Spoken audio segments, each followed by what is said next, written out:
안녕하세요. 이번 시간에 소개할 책은 역사를 품은 수학, 수학을 품은 역사이고요. 부제로는 인류의 역사에 스며든 수학적 통찰의 힘이라고 적혀있네요.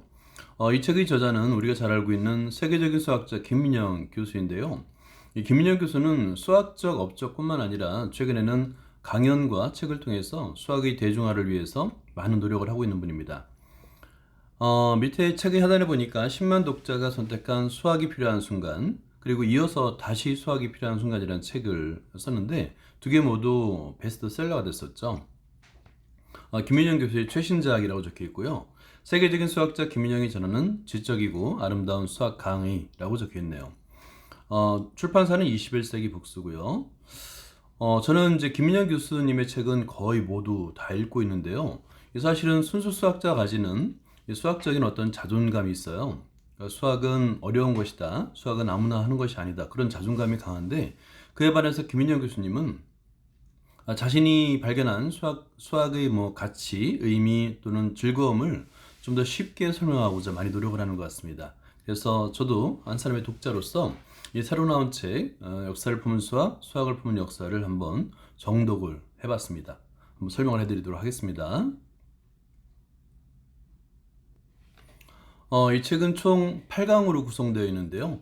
1강에는 피타고라스의 황홀한 규칙, 2강에는 아르키메데스의 위대한 발명 이렇게 시작하는데 아무래도 이제 고대 그리스의 수학, 현대 수학에 가장 큰 영향을 미치고 현대 수학의 출발점이라고 생각하는 고대 그리스 수학에서도 가장 위대한 수학자로 피타고라스와 아르키메데스를 꼽은 것 같습니다. 그 다음에 3강에는 바빌로니아의 알고리즘과 루트의 발견이고요. 4강은 모양에서 방정식까지 르네상스를 만든 수학으로 되어 있네요. 다음으로 5강은 과학혁명 시대의 실험과 이론, 6강은 과학과 문학의 융합, 그 다음에 열망의 17세기. 17세기는 정말 수학에서는 위대한 발견이 이어지던 때였습니다. 우리가 잘 알고 있는 그 좌표계가 만들어진 해고요. 그 다음에 미분이 만들어진 뉴턴과 라이프니츠에서 미분이 발견된 그 시점이기도 합니다. 7강에는 루크레티우스의 원자론으로부터라고 되어 있는데요. 과연 수학과 원자론이 어떤 관련이 있는지 궁금하기도 합니다. 8강은 과학자의 세상에서 시를 쓰는 이유, 시와 과학자, 이게 매칭이 안 되는 것 같은데 어떤 연관이 있는지 한번 읽어보도록 하겠습니다. 그 중에서도 이번 시간에는 한 강씩 한번 읽어보려고 하는데요. 사실은 김민영 교수님의 그 내용이, 책의 내용이 그렇게 쉽지가 않아요.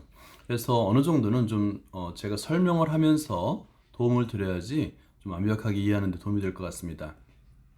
그래서 한 강씩 한번 읽어볼 건데요. 오늘은 제 1강 피타고라스의 황홀한 규칙 부분을 한번 읽어볼 거고요. 4개의 소 단원으로 구성되어 있는데 세상 모든 지식을 욕망하라. 그 다음에 피타고라스의 놀라운 발견들, 그리고 수학이라서 더 아름다운 화음, 이게 다 피타고라스의 정리 덕분이다. 이 4개의 단원을 한번 읽어보도록 하겠습니다. 제1강 고대편인데요. 피타고라스의 황홀한 규칙으로 적혀 있습니다. 제목에서 볼 수 있듯이 우리가 이제 피타고라스에 대해서는 아마 수학 여기 뒤에 단원에서도 나오는데요. 문장에서 나오는데 피타고라스는 수학을 배운 일반인들 또는 일반인들 포함해서 학생들에게 가장 널리 알려진 수학자이기도 하고 피타고라스 정리는 수학 개념이기도 합니다. 간단히 뒤에서 설명하겠지만 얼마 전에 그 몇 년 전에 설문을 한 게 있어요. 고등학교를 졸업한 일반인들을 대상으로 해서 초등학교, 중학교, 고등학교 총 12년 동안 수학을 배웠는데 가장 기억에 남는 수학 개념이 무엇입니까? 라는 설문을 한 적이 있었는데 바로 1위가 피타고라스의 정리였습니다. 2위는 근해 공식이었어요. 아마 예상을 했을 겁니다. 그 정도로 피타고라스는 우리에게 친숙한 수학자로서 뿐만 아니라 그 위대한 업적, 피타고라스 정리로 이제 우리가 알고 있는데 피타고라스 정리 이외에도 많은 업적이 있습니다. 한번 1강을 읽어보도록 하겠습니다. 처음에 이런 아주 문장이 있는데요. 지식만큼 아무런 제한 없이 누구나 공평하게 누릴 수 있는 건 없다. 피타고라스는 배우고 깨닫고 성장하기 위해 언제든 어느 곳으로든 주저없이 떠났다. 여기 세상 모든 지식을 욕망하라는 문장, 이 단원 속에 나오는 문장인데요. 굉장히 좋은 문장입니다. 지식만큼 아무런 제한 없이 누구나 공평하게 누릴 수 있는 건 없다. 사실 그렇죠. 특히 요즘 세대는 누구나 다 서점에 가서 또는 도서관에 가서 자신이 궁금해하는 책을 언제든지 집어들고 읽을 수가 있죠. 그래서 위대한 철학자, 위대한 과학자들이 어떤 사상과 그들의 생각을 언제든지 접할 수 있는 시대가 바로 요즘 시대인 것 같습니다. 자, 그런데 그 뒤에 문장이 피타고라스는 배우고 깨닫고 성장하기 위해 언제든 어느 곳으로든 주저없이 떠났다는 문장이 나오는데 사실이 그래요. 피타고라스는 우리가 잘 알고 있듯이 고대 그리스의 수학자인데요. 그때 당시에 고대 그리스는 그 선진국이 아니었습니다. 그래서 고대 그리스의 수학자, 과학자들은 대부분이 그때 당시에 최고 인류의 선진국이었던 이집트와 그다음에 바빌로니아로 유학을 떠났어요. 여행을 떠나거나 유학을 떠나서 그들의 발전된 문명과 그 수학 지식을 배워왔습니다. 한번 읽어볼까요? 세상 모든 지식을 욕망하라. 기원전 500에서 200년 사이에 수학의 역사 문화에 대해서 알려진 바는 굉장히 적다. 우리가 여기에 관해 학교나 책에서 습득한 지식은 대부분 뚜렷한 근거가 없는 재미있는 옛날 이야기에 가깝다. 아무래도요, 너무나 오랜 시간이 흐르다 보니까 정확한 지식이 전해 내려오는 것이 아니라 사람들의 말로 이어지는 구전으로 이어진 내용들이 많습니다. 그러다 보니까 사실과는 좀 맞지 않는 내용들도 꽤 됩니다. 이 책의 목적이 수학을 흥미롭게 느끼도록 하는 데 있기 때문이다라고 하는데, 그러니까 이 책의 목적, 김민혁 교수님이 이 책을 쓴 목적이 뭐 수학 지식을 알려주거나 또는 공부를 시키거나 이런 것이 아니라 수학을 흥미롭게 느끼도록 하는데, 즉 수학의 재미와 가치, 흥미를 느끼는데 도움을 주고자 이 책을 썼음을 이렇게 밝히고 있습니다. 이 책에서 다룰 전설적 인물 중 가장 으뜸은 어쩌면 피타고라스일 것이다 라고 되어 있는데요. 1강의 제목이 바로 피타고라스죠. 피타고라스의 정리를 우리가 잘 알고 있는데요. 근데 피타고라스는 정말 베일에 쌓인 사람이었어요. 위대한 업적 플러스 베일에 쌓인 사람이었는데요. 어떤 내용이 있는지 한번 읽어보도록 하겠습니다. 수학이라면 절레절레 고개를 흔드는 사람도 피타고라스 혹은 피타고라스 정리는 많이 들어봤을 것이다. 이런 문장이 있죠. 방금 전에 제가 말씀드렸듯이 일반인들을 대상으로 해서 설문을 했을 때 1위가 수학 개념으로서 가장 잘 알고 있는 수학 개념이 무엇입니까? 라는 설문에서 1위가 바로 피타고라스 정리였던 사실이 있습니다. 피타고라스는 고대 철학자, 수학자이며 보통은 이오니아인으로 분류된다라고 하는데 이오니아가 어딜까요? 라고 이제 궁금해하는 분들이 있는데 뒤에 탈레스 부분을 설명하면서 한번 지도를 보여드리도록 할게요. 지금의 터키의 서부를 말합니다. 고대 그리스 사상에 기대한 영향을 미친 피타고라스 학파의 근간이 되는 인물이다라는 겁니다. 피타고라스가 주로 활동한 지역은 마그나 그라이키아로, 이곳은 현재의 이탈리아 남부에 위치한 그리스 문명의 식민지였다인데요. 사실 고대 그리스가 지중해 연안을 식민지로 개척을 했는데요. 고대 그리스 반도뿐만 아니라 터키의 서부, 그 다음에 이탈리아 반도 곳곳에, 북아프리카까지요, 곳곳에 식민지를 개척했어요. 그의 가르침은 플라톤이나 아리스토텔레스 같은 철학자들을 통해 서양 철학 전반에 엄청난 영향을 미쳤다라고 되어 있고요. 물론 현대 학자들 중에는 피타고라스의 영향력에 관한 의문을 제기하는 사람들도 많다. 당연히 그런 사람들도 있죠. 왜냐하면 피타고라스가 정말 존재하는 사람이었느냐, 그런 의문을 갖는 분도 있습니다. 피타고라스가 여러 곳을 돌아다니다가 기원전 530년경 이탈리아 남부의 항구 도시 크로톤에 정착해 비밀스러운 학파를 설립하고 그곳에서 일종의 금욕적인 공동체 생활을 하며 학문적 연구와 종교 활동에 전념했다. 이 내용이요, 위에 그림을 보면 이해가 됩니다. 제목이 일출을 축하하는 피타고라스 학파로 되어 있고요. 이 그림을 보듯이 피타고라스 학파는 단순하게 수학만 연구하는 그런 학문적인 단체가 아니었어요. 비밀스러운 종교단체로 유명하기도 합니다. 이 그림을 보면 마치 피타고라스가 이 종교 집단의 교주처럼 보이는 걸 아마 느낄 수 있을 거예요. 표드르 브로니코프 이 그림인데요. 일출을 축하하는 피타고라스 학파에는 해를 바라보며 경이로움을 표하는 피타고라스와 그의 제자들이 모습이 담겨 있다. 이 그림에 묘사된 피타고라스는 수학자라기보다 마치 교주와 같은 모습이다. 제가 설명드린 바와 같이 이 그림이 가장 피타고라스 학파를 잘 설명해주는 그림이라고 생각합니다. 피타고라스의 종교적 성향이 잘 담겨 있는 그림이라고 이렇게 설명이 되어 있네요. 여기서 보면 탈레스는 소크라테스의 스승이었는데요. 그런 이야기가 전해져 내려옵니다. 그러니까 피타고라스는 탈레스의 제자였다. 탈레스는 소크라테스 이전의 철학자 가운데 가장 중요한 인물로 서양 전통에서 철학의 창시자로 불린다. 이 철학의 창시자로 불림과 동시에 현대 수학의 출발점, 창시자라고 불리는 인물입니다. 그래서 아무래도 탈레스에 대해서 조금 알아보고 가는 게 좋을 것 같아요. 네이버 사전을 좀 이용해 볼게요. 이 탈레스라고 검색을 하게 되면 이렇게 탈레스에 대한 내용이 나오는데요. 기원 전 624년에서 545년 사이에 살았던 소아시아 이오니아 지방, 이오니아가 많이 나오죠. 밀레토스라는 말도 아마 들어본 적이 있을 건데요. 과연 이오니아 지방이 어딜까? 좀 이따 지도를 한번 보여드릴게요. 그리고 밀레토스 학파를 만들었습니다. 이분은 단순하게 탈레스 하면은 업적을 먼저 설명해 드리는 게 좋을 것 같아요. 수학적 업적 대단한데요. 방금 전에 설명드렸듯이 탈레스가 철학뿐만 아니라 수학의 출발점, 창시자라고 했잖아요. 이 탈레스의 정리 5가지가 있습니다. 지금 우리가 당연시하고 잘 알고 있는 내용인데 한번 읽어볼게요. 탈레스의 정리 1번은 지름은 원을 이등분한다. 2번은 이등변 삼각형의 두 밑각의 크기는 같다. 이걸 증명한 겁니다. 참이됨을 증명한 거예요. 우리가 정리라는 것은 반드시 참이됨을 증명한 내용을 정리라고 부르거든요. 그러니까 탈레스로부터 이 증명 수학이 시작됐다고 보는 거예요.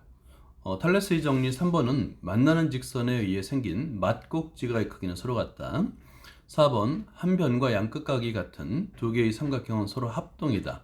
5번 반원 안에 그려지는 삼각형은 직각삼각형이다 인데요. 이 5개의 정리 안에 정말 많은 정리가 숨어져 있는 겁니다. 이등변 삼각형의 성질뿐만 아니라 맞꼭지각의 성질, 그 다음에 합동의 개념, 그 다음에 중심각과 원주각의 성질, 5번이 바로 이제 중심각과 원주각의 성질이거든요. 그런 내용이 숨겨져 있습니다. 그리고 탈레스 하면 가장 널리 알려진 게 뭐냐면 바로 피라미드의 높이를 계산한 거였죠. 이집트를 여행하던 탈레스가 이집트 왕의 부탁으로 피라미드의 높이를 측정했는데요. 매우 간단하게 막대기 하나로만 측정을 했습니다. 닮음을 이용해서 막대기 하나로 햇빛에 비친 그림자의 길이를 이용해서 피라미드 높이를 측정했는데요. 이것이 가장 탈레스의 업적 중에서 가장 널리 알려진 내용입니다. 이 정도로 아마 이해하면 되겠고요. 여기서 먼저 지도를 하나 보여드릴게요. 자, 여기 이제 그리스 반도하고 그 다음에 오른쪽에 보이는 곳이 바로 지금의 터키죠. 터키의 서해안 쪽입니다. 그랬을 때 어디가 이제 이오니아냐면 터키 서해안, 특히 서해안 중에서도 중앙 부분을 우리는 이오니아라고 그래요. 여기 보면 이오니아 적혀 있죠. 그리고 사모스섬, 거의 터키와 붙어 있는 섬이 있는데 사모스 섬이라고 되어 있습니다. 그리고 그 아래에 밀레토스 보이죠? 밀레토스 오른쪽 아래 밀레토스. 그래서 여기를 바로 이오니아 지방이라 하고요. 여기도 마찬가지로 고대 그리스의 식민지였어요. 지금 이 터키 지역이요. 계속 이어서 탈레스에 관한 내용을 한번 설명을 해드릴게요. 이안 블리코스는 다음과 같이 이야기한다 라고 되어 있네요. 탈레스의 재능에 피타고라스의 재능에 감복한 탈레스는 더 이상 가르칠 것이 없다고 판단하고 그에게 학문 정진을 위해 이집트로 떠날 것을 조언했다라고 하는데요. 사실은 탈레스야말로 고대 그리스뿐만 아니라 이집트 그리고 바빌로니아, 인도까지 여행한 수학자예요. 세계 곳곳을 여행하면서 그 각 곳곳에서 발전된 과학 문명을 그리고 종교적인 문명 뿐만 아니라 문학적인 문명까지 그걸 모두 섭렵한 사람이 바로 탈레스입니다. 그러니까 자신의 경험을 살려서 피타고라스에게 세계 곳곳을 여행하면서 거기서 배워라 라고 이렇게 조언을 한 것 같아요. 그래서 이집트로 떠났습니다. 피타고라스가. 사실은 피타고라스뿐만 아니라 우리가 잘 알고 있는 고대 그리스의 수학자들은 대부분이 그때 당시 이집트, 특히 알렉산드리아가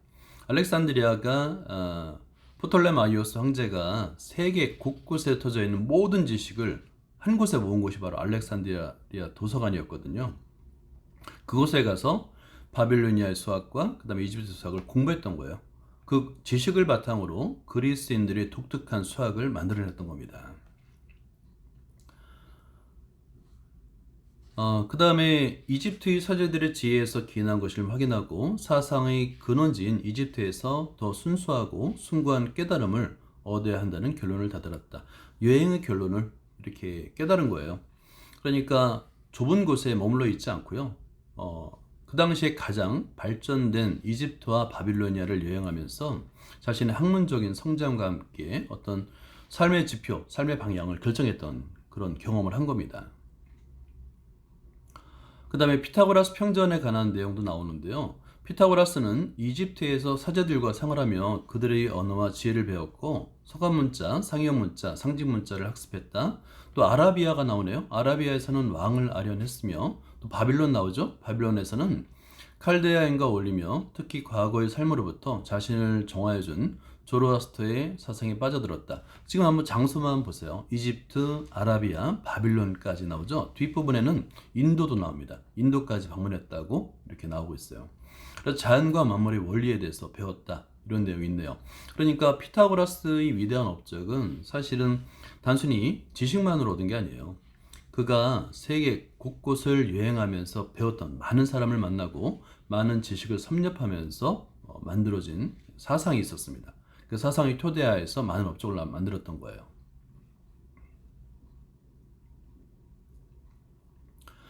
그는 무엇인가를 배우고 깨닫고 성장하기 위해 과감하게 자신이 태어난 곳을 떠나 넓은 세상으로 향했다. 이게 이제 맨 처음에 1강의 첫 번째 시작할 때 나와 있던 문장이죠. 다시 한번 읽어볼게요. 그는 무엇인가를 배우고 깨닫고 성장하기 위해 과감하게 자신이 태어난 곳을 떠나 넓은 세상을 향했다. 만약에 떠나지 않았다면 그의 위대한 업적은 아마 불가능했을 것이다 라는 의미로 읽힙니다. 그 다음에 인도 얘기가 나오죠.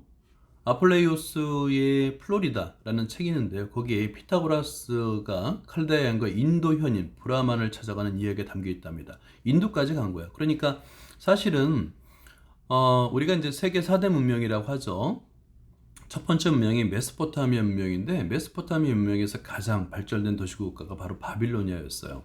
그리고 메소포타미아를 기준으로 동쪽에는 인도와 중국이 있었고요. 서쪽에는 좀 아래쪽이죠. 이집트가 있었던 건데 사실은 이 네 개 문명 사이는 서로 활발한 교류가 있었던 겁니다. 그러니까 지식과 문명이 전파되었다고 보는 게 맞아요. 피타고라스는 배움을 위해 언제든 어느 곳으로든 주저없이 떠날 준비가 되어 있는 사람이라고 설명이 되어 있네요. 당연히 인도까지 갔기 때문에 브라만뿐만 아니라 그 다음에 힌두교, 피타고라스 쪽에서 힌두교, 그 다음에 불교도 배웠다고 합니다. 불교는 기원전 500년 경에 만들어진 종교잖아요. 피타고라스 통해 힌두교, 불교의 영향이 작용했을 것 추측된다. 피타고라스를 통해서 힌두교와 불교 사상이 고대 그리스로 전파되었을 것으로 추측하는 거예요. 자, 이제 이번에는 두 번째 소단을 한번 읽어볼까요? 두 번째 소단의 제목은 피타고라스의 놀라운 발견들이라고 하는데 우리가 피타고라스 하면은 하나를 기억하죠. 보통 한 가지 피타고라스 정리. 직각삼각형에서 세 변의 길이 사이의 관계식인데요. 그것뿐만 아니라 사실은 굉장히 많습니다. 첫 번째 17세기까지만 해도 음악학자들은 피타고라스를 음악이론의 창시자로 여겼다. 이게 무슨 말인가 싶을 거예요. 사실은 우리가 현재 사용하고 있는 음계 있죠. 음계는 피타고라스가 만든 거예요. 피타고라스가 만들어서 지금 여기는 화음 이론 이렇게 적혀 있는데 음계를 피타고라스의 음율이라고 부르기도 합니다. 그래서 음악과 수학이라는 아마 연구 인터넷에서 검색을 하게 되면 이 피타고라스에 대한 이야기를 아마 확인할 수 있을 겁니다. 두 번째가 우리가 잘 알고 있는 피타고라스 정리예요. 근데 사실은 피타고라스 정리를 피타고라스가 처음 발견했거나 증명했다고 보는 사람은 그렇게 많지는 않습니다. 왜냐하면 피타고라스가 활동하기 1000년 전에서 1500년 전 사이에도 이미 바빌로니아에 있었어요. 그리고 기원전 800년에서 400년 사이에 인도의 술바경이라는 책이 있답니다. 여기에 언급이 됐다고 합니다. 왜 그러냐면 고대 바빌로니아의 수학이 굉장히 발전했거든요. 우리가 사용하던 현대의 수학들, 기초적인 수학 내용이 다 바빌로니아 수학을 기초로 하고 있습니다. 그분들이 직각삼각형의 세변, 직각을 만들기 위한 직각삼각의 세변의 길이 사이의 관계를 몰랐을 거라고 생각하지는 않아요. 실제 알았다는 증거가 있고요. 기록이 있습니다. 근데 그거를 피타고라스가 수학적으로 증명한 건 맞는 것 같아요. 셋째, 정다면체의 분류인데요. 정다면체가 5개밖에 없다라는 것을 발견한 사람이 바로 피타고라스입니다. 발견한 것뿐만 아니라 증명까지 했죠. 그래서 이 세상에 존재하는 정다면체가 오직 정사면체, 정육면체, 정팔면체, 정십이면체, 정이십면체 이렇게 5개뿐이라는 것을 발견하고 증명했어요. 넷째, 피타고라스의 또 다른 업적으로 비율 이론이라는 게 있는데요. 이 비율이라는 게 뭐냐면 각종 평균값, 산술, 기하, 조합 평균 등의 발견을 말합니다. 다섯째는 지구 구형설인데요. 이게 굉장히 놀라운 거예요. 사실은 탈레스가 이미 발견을 했습니다. 지구가 둥글다라는 것도 발견했고요. 그 다음에 탈레스 아까 설명이 누락됐는데 탈레스의 위대한 업적 중에 대표적인 게 뭐냐면 첫 번째가 피라미드의 높이를 쟀다는 것과요. 두 번째가 뭐냐면 일식을 예언했다는 거예요. 그러니까 지구가 달이 지구 주변을 돌고 있는데 그죠?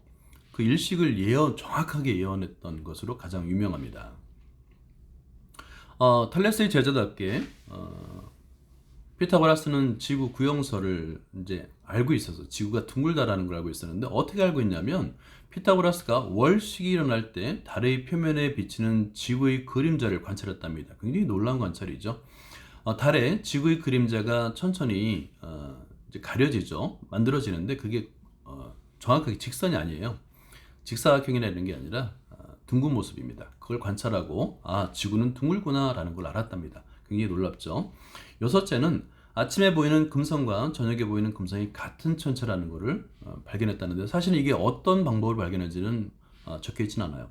근데 굉장히 놀라운 거죠. 왜냐하면 태양에서 가장 가까운 것이 수성, 그 다음에 금성인데요. 우리 금성은 항상 태양 주변을 돌기 때문에 이른 아침과 늦은 저녁, 그러니까 아침과 저녁에만 보여요. 근데 그것이 이제 같은 금성이라는 것을 피타고라스는 발견했다고 합니다. 과학 전통은 피타고라스 된 일련의 각주로 구성되어 있다라는 말이 있는데 이게 무슨 말이냐면 사실은 피타고라스의 정리, 우리가 잘 알고 있는 이제 직각삼각형의 세변의 길이 사이의 관계잖아요. 그게 현대 수학에 미친 영향은 굉장히 크고요. 피타고라스의 정리가 없다면 우리가 거리계라는 것을 만들 수가 없어요. 그 정도로 과학 전통은 피타고라스에 대한 일련의 각주로 구성되어 있다 정도로 피타고라스의 업적이 정말 위대하고 뛰어나다라는 것을 말하고 있습니다. 피타고라스의 업적 중 과학의 역사에 가장 중요한 두 가지를 한번 설명해 드리도록 하겠습니다. 수학이라서 더 아름다운 화음인데요. 이게 첫 번째가 피타고라스의 음률, 화음이라는 거예요. 피타고라스의 여러 발견 가운데 우리가 자세히 살펴볼 것 중 하나는 화음 이론이랍니다. 이 화음 이론은 저도 이제 전부터 알고 있었는데 이 화음 이론에 이런 의미가 있었나 이거는 이 책을 통해서 이제 처음 알게 됐습니다. 한번 여러분도 재밌게 한번 읽어보시기 바랍니다.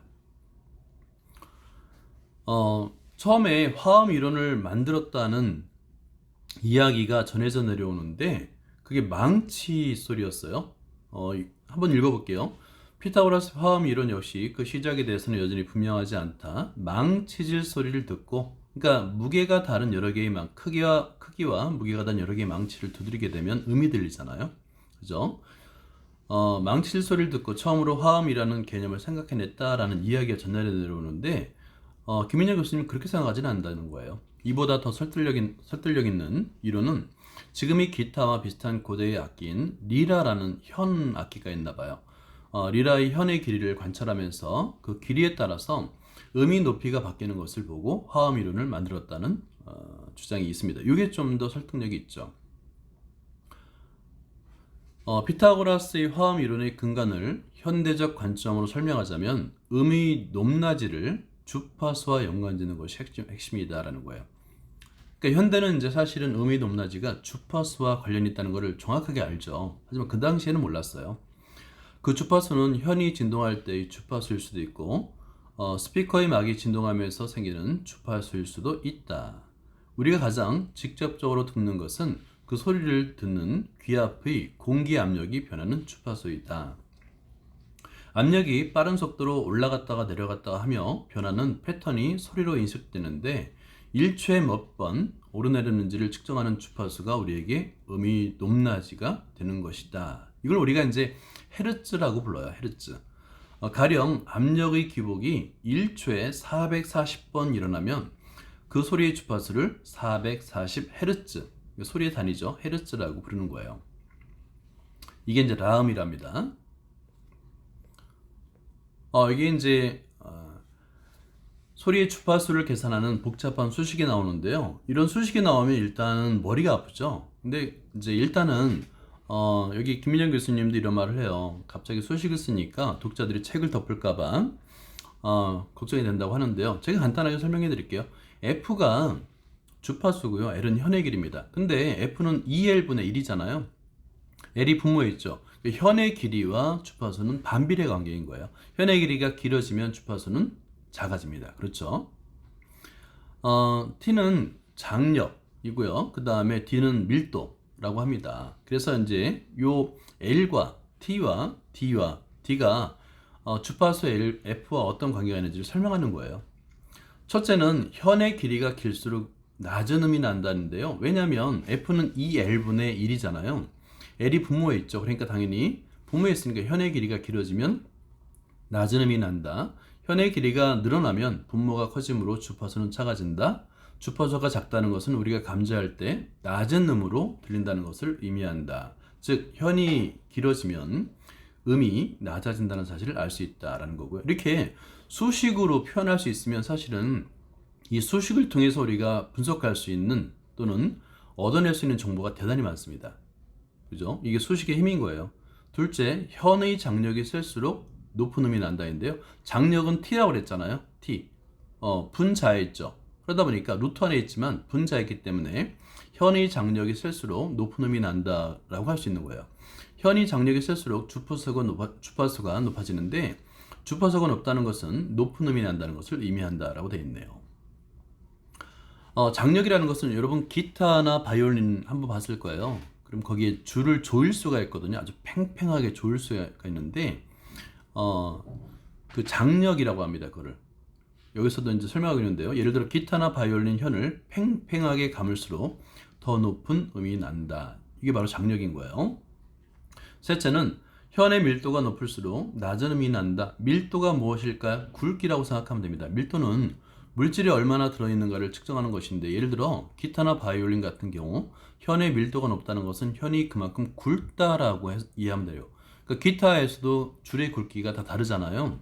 제일 가는 줄이 제일 높은 음을 내고요. 제일 굵은 줄이 제일 낮은 음을 냅니다. 그걸 생각하면 되는 거예요. 그러면 그런 사실들을 지금 F 이퀄 2L분의 1 루트 D분의 T라는 식에서 다 얻어낼 수 있는 거예요. 이게 바로 수식의 힘입니다. 위의 공식은 이런 사실을 모두 내포하고 있는데 이처럼 수학적인 등식으로 표현하면 거기에는 우리가 관찰한 사실들보다 훨씬 더 정량적인 정보가 담기게 된다. 이 식 하나에서 다 찾아낼 수 있는 겁니다. 이게 수식의 힘이라고 생각하면 되는 거예요. 자, 그 다음에 이제 화음에 대한 설명을 하고 있는데요. 그는 두 개의 현을 똑같은 조건으로 유지한 뒤 길이만 바꿨을 때 실제로 어떤 음이 생성되는지를 관찰했을 것이다. 이는 기본적인 주파수를 합해 새로운 화음을 생성할 수 있다는 것을 밝혀내는 최초의 정량적 관찰이었다. 여기까지는 예상이 되죠. 왜냐하면 서로 길이가 다른 두 개의 줄을 튕겨서 화음을 만든다. 이 정도는 생각할 수 있는데 이 주파수의 그 결합이요. 이게 이제 굉장히 큰 의미가 있다는 것을 뒤에 설명하는데 한번 읽어보도록 하겠습니다.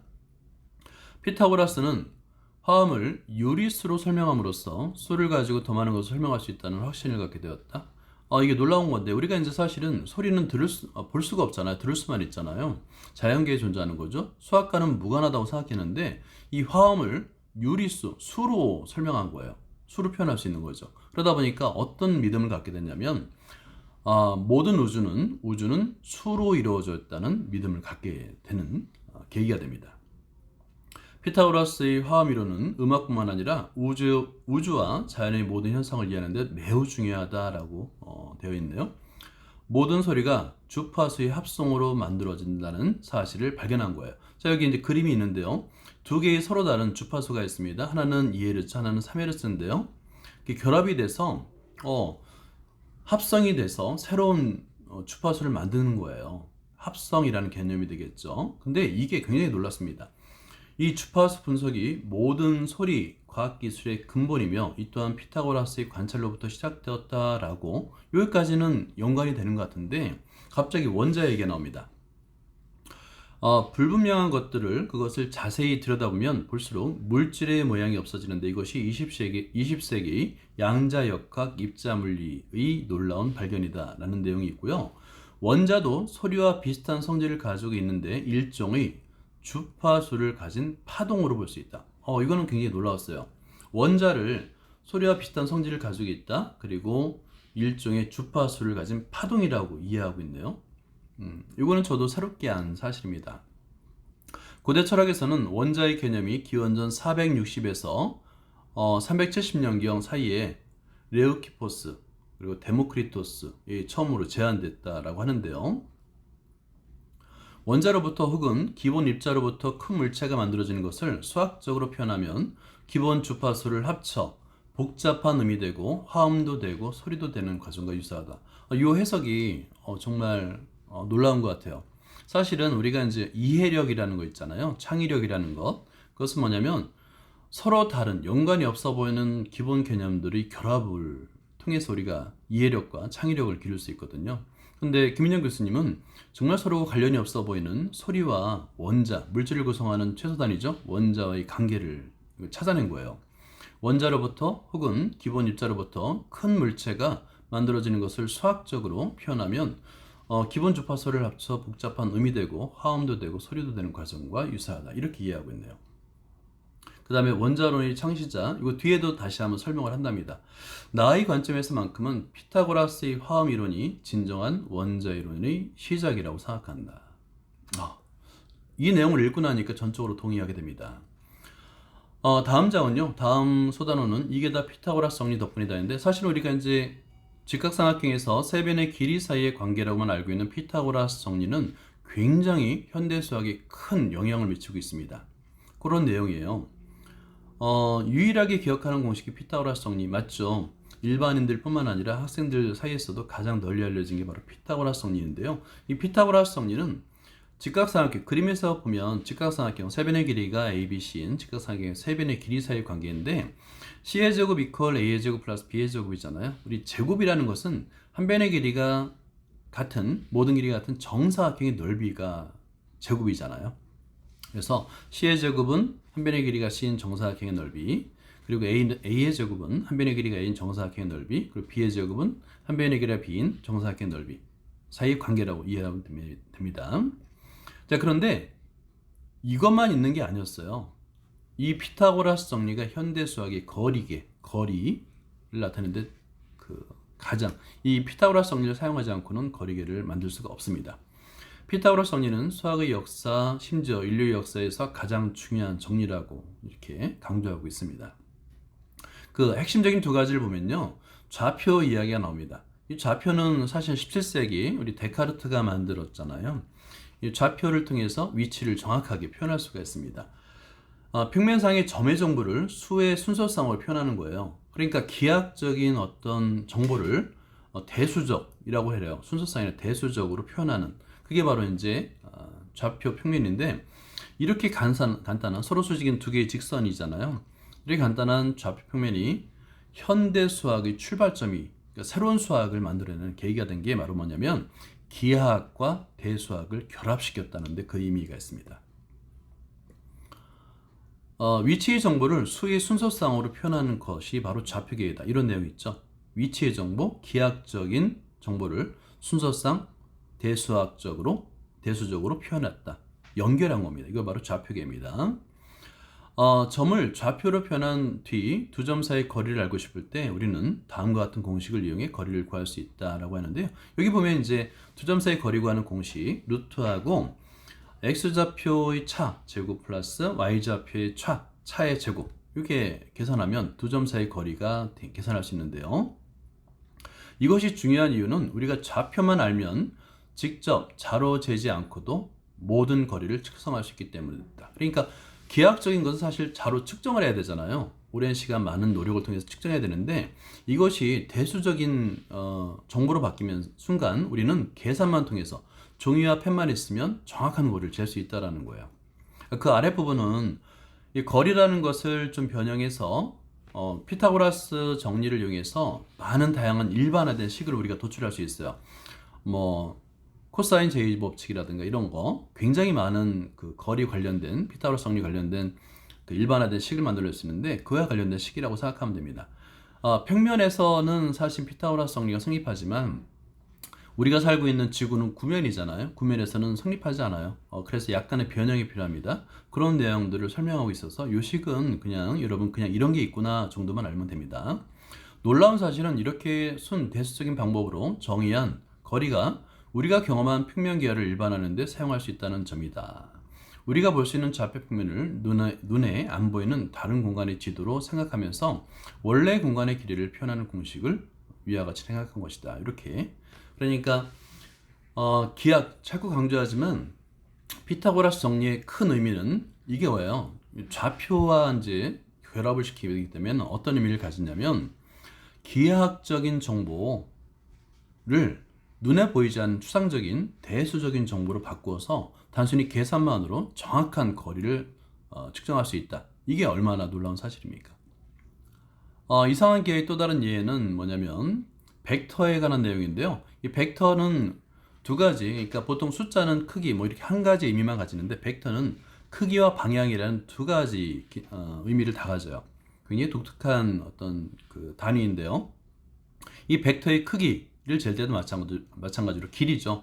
벡터의 길이를 잴 때도 피타고라스 정리를 이용한다 정도로만 이해하고 통과도 됩니다.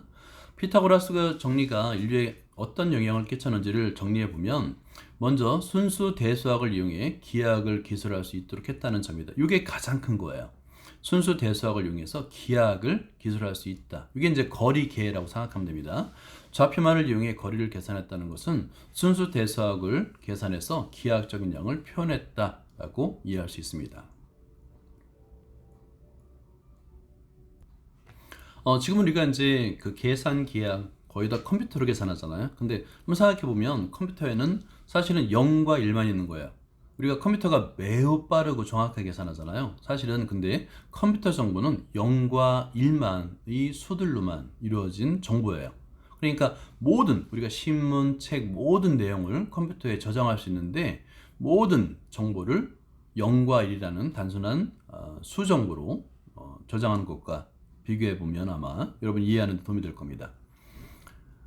아이디어의 근본은 모두 피타고라스 정리에 들어있다. 즉 대수적인 계산만 가지고 기하를 할 수 있다는 사실에서 우리가 이 컴퓨터 현재 엄청난 발전을 이룬 컴퓨터까지 발전하게 된 데는 그 토대에 피타고라스 정리가 있다는 사실을 설명하고 있습니다.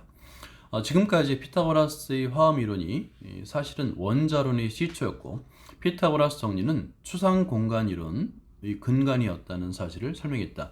그러니까 기하학적인 정보를 대수적인 이미지라는 것은 대수적인 정보라는 건 추상적, 눈으로 볼 수 있는 게 아니잖아요. 그걸 추상적인 개념이라고 합니다. 추상 공간 이론의 근간이었다는 사실을 설명했다. 이로부터 어째서 과학의 역사가 피타고라스에 대한 일련의 각주로 구성되었는지 짐작이 갈 것이다. 굉장히 놀라운 사실입니다. 사실은 피타고라스 정리하면은 공식만 외우고 우리가 문제 푸는데 적용할 뿐이었는데 이것이 화음 이론이 원자론과 연관되어 있고 그 다음에 피타고라스 정리가 기하학과 대수학의 연결을 시켜주는 굉장히 중요한 정리라는 것을 김민영 교수가 설명하고 있는 거예요. 일단은 첫 번째 시간으로 여기까지만 설명을 하고요. 계속 다음 장도 이어서 설명하는 동영상을 만들도록 하겠습니다. 감사합니다.